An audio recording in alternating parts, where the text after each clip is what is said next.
कहाँ जाता है? थाना में जाता है। पंचायत वाले ही बोलते हैं ऐसे नहीं मानेगा, जाओ थाने में, तो थाने में जाता है। थाने में भी नहीं हुआ तो कहाँ जाता है? कोर्ट में जाता है ना। उसी तरह से जब हम बेलाचार, जो लाचार है, बेसहारा है, बेजुबान है, कोई गलती नहीं है, फिर भी उसके ऊपर जब हम खंजर चलाते हैं, उसको काटते हैं और जब तड़फड़ाता है तो अभी अपनी आवाज़ ऊपर वाले से।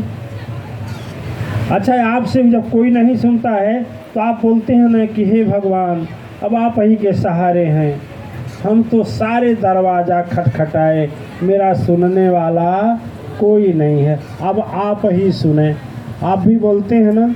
उस तरह से जो माँ अपने बच्चे को कटते देखती है, या वह बच्चा भी उन्हीं से याद करता है, उन्हीं के पास अपनी अर्जी पहुँचाता है कि हमारी गलती क्या है, हमें क्यों काटा जा रहा है, और यदि काटा जा रहा है तो उसको भी सज़ा मिलनी चाहिए। तो बताइए, मिलेगा कि नहीं मिलेगा? मिलेगा कि नहीं मिलेगा? हृदय से बोलिए। यदि मान लीजिए मिलेगा तो ऐसा कर्म करके, और हम बोलें कि शुभ का कर्म कर रहे हैं। शुभ का हुआ कि अशुभ का हुआ? अशुभ का। शुभ का हुआ? अशुभ का। अशुभ।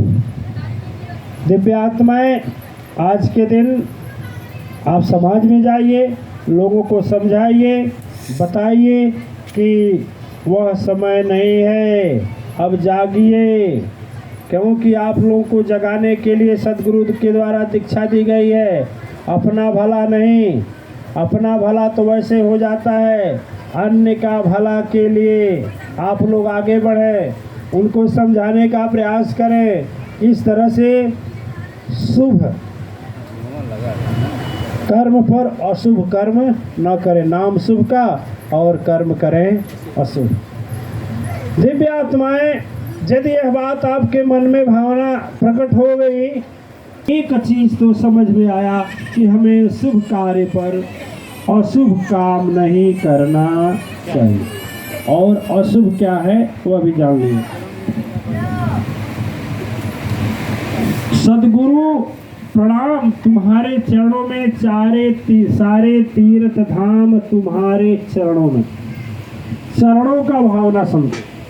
चरणों का भावना कुछ लोग पैर को समझते हैं। पैर, ये पैर होता है ना, पैर पैर में 5 अंगुली होती है, हाथ में भी 5 होती है। पैर में 5, इसमें 5 अंगुलियां होती हैं। 5 तत्व भी होता है, 5 तत्व भी होता है, और 5 ही तत्व से यह शरीर बना है। गोस्वामी जी महाराज लिखे हैं कि छति जल पावक गगन समीरा, पंच तत्व यह अधम शरीरा। यह शरीर अधम है दिव्य आत्माएं, 5 तत्व से बना है। यह 5 तत्व से यह शरीर बना है, यह अधम है। यह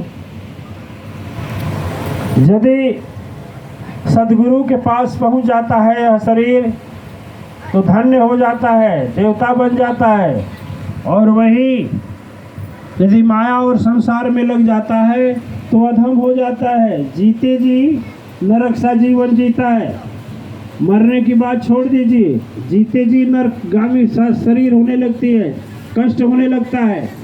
ठीक है, तो इसलिए जब सदगुरु का अवतरण हृदय में हो तो समझ जाना चाहिए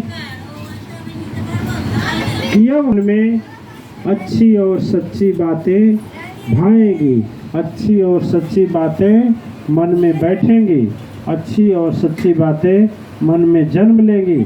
और जब सच्ची भाव जन्म लेते हैं अपने हृदय में, तो वहीं पर सदगुरु का अवतरण दिवस हो जाता है, वहीं पर सदगुरु के अवतरण का समय हो जाता है, और वहीं पर सदगुरु का जन्मोत्सव हो जाता है।